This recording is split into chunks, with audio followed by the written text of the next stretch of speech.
Mudhol R B Timmapur ವಿರುದ್ಧ liquor and bar association ಮಾಡಿರುವ ಆರೋಪ ಯಾವುದೇ ಸಾಕ್ಷಿ ಆಧಾರವಿಲ್ಲ.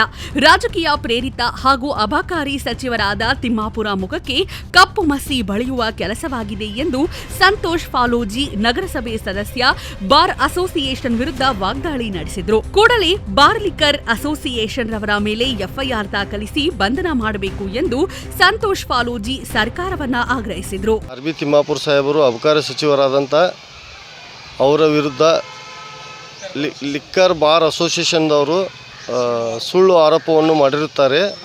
ಇವರ ವಿರುದ್ಧ ಕಠಿಣ ಕಾನೂನು ಕ್ರಮವನ್ನು ತೆಗೆದುಕೊಳ್ಳಬೇಕಂತ ಶೀಘ್ರ ಅವರ ವಿರುದ್ಧ ಎಫ್ಐಆರ್ ದಾಖಲು ಮಾಡಬೇಕಂತ ಇವರನ್ನು ಬಂಧಿಸಬೇಕೆಂದು ಆಗ್ರಹಿಸುತ್ತೇವೆ.